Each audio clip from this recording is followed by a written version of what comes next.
Hey, what's up everyone? Kevin Oak here, getting to my first session back on the East Coast in California. I was originally going to deload and just do like leg accessory and back work, but I decided to get behind the barbell.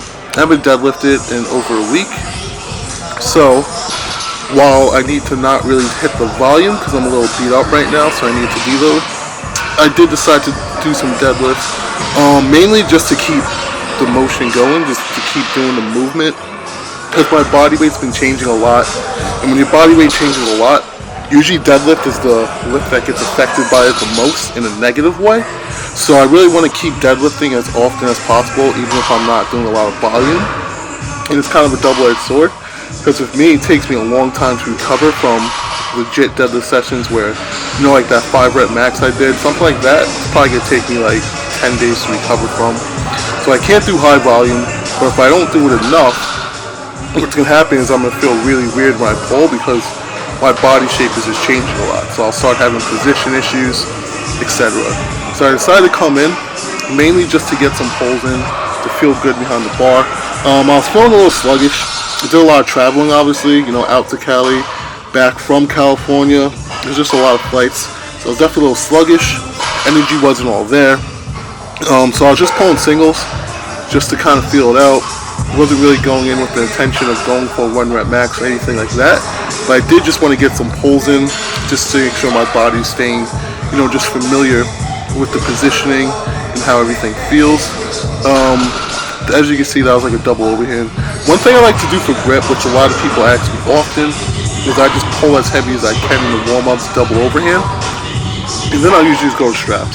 What I found is pulling heavy double overhand is significantly harder than actually holding a 1 rep max with an alternating grip, at least for me. So I try to pull as heavy double overhand as I can, and that's pretty much all the grip work I do for deadlifts. But getting into it, what is this? This is around like 617. Around this weight I could start telling that I was just a little sluggish. Energy wasn't fully there. This wasn't 100%, which was fine. Even though the weight felt fine, I knew it was easy. The bar speed just wasn't as quick as it normally would be at that weight, which is fine because I knew I was sluggish, so whatever. We were just getting pulls in. This is Chris. He's the owner of Mount Vernon Barbell, the gym I'm training at. He's getting ready for the XPC finals at the Arnold in 2.5 weeks. So I think he was working up to a heavy, what's he doing? He was working up to a heavy single basically, but he wanted it to be a fast heavy single. That's why you can see on the barbell, he has, I forget which device it is, but pretty much it's a device that will help you measure your speed and make sure that you're picking up momentum as you're going into lockout. But here I am pulling. This pull wasn't great. A huge issue I'm having, especially as I add weight, because pretty much when I started beginning of January, I was around 233. I then got up to about 248, which took a while to get used to. My body felt weird, positioning felt weird. I then got used to it, and then I added more weight. So then I got up to about, the heaviest I got was over a week, and I got up to 259. So now my body positioning is feeling weird again. It's hard to get the belt set right. It's hard to get my air right, which is kind of what you'll see happens to me later on. But that's kind of why I need to just keep pulling deadlift as often as possible. Even if I'm not going heavy or doing volume, I just need to practice the movement and just feel more fluid in it as often as possible. So this is 738.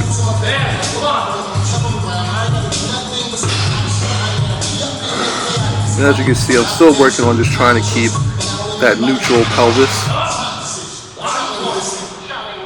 And as you can see, it would move slow. I knew I was going to lock it out, but it was just moving slow. So after this, I was like, I'll go for 800. Maybe I can get my energy up between sets because I was feeling very sluggish.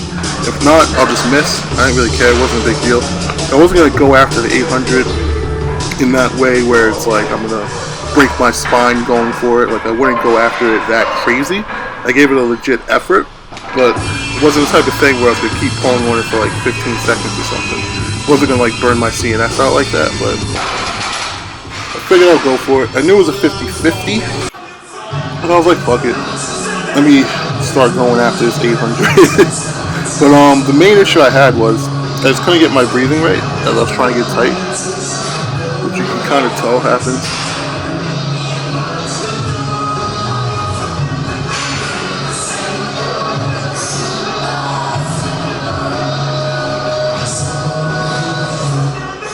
right there, I just didn't have enough pressure, intra-abdominal pressure. I was trying to get my air in, and I just couldn't get a solid full air with how I was positioning. That's how it happens. I probably wouldn't have gotten it anyway, even if I felt fine with the air. But that's just an issue I have with positioning. That's kind of just what happens as your body's changing, as you're gaining weight. Just gotta stay on top of it. I mean, it wasn't a day where I was even anywhere near 100%. So if I were to be able to pull 800 in that condition, it would be a really good sign. I'd probably be good for like 825, 830 come comp day if I was able to hit that 800 yesterday. But after that, I started to get into some SSB front squats. I felt like squatting, but I wasn't gonna do low bar. I did low bar on Saturday. I hit a new 1 rep max, and then I had a bench Sunday, and my tendonitis flared up really bad. So I have to start laying off the low bar. I'm gonna try to only do low bar every like 10 days or so, for as long as I can, just because now that the weight is getting heavier, that tendonitis will start flaring up a lot, and I don't want it to completely wreck my bench. So I want to get more good bench sessions in, and I'll just have to keep supplementing with SSB front squats. They also felt a little sluggish, although the weight was moving fine. I decided again to just kind of hit singles and just get familiar with the movement and just keep my body moving and feeling good doing these lifts. Decided to work up to what was a 1 rep max. I mean, I could probably do more. It just so happens that this is my 1 rep max. I'm probably good for another 20, 30 pounds. But I just kept moving.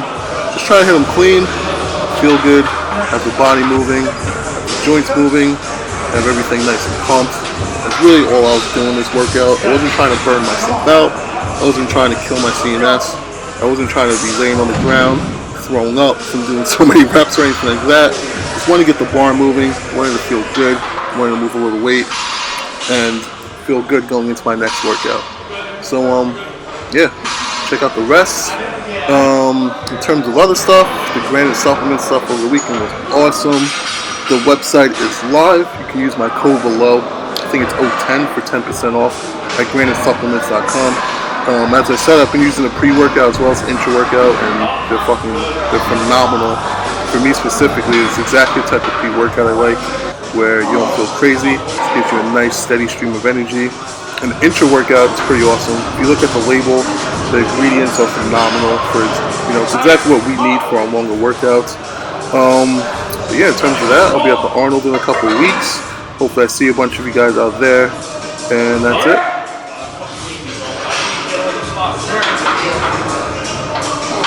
That would look so cool if you did that alone.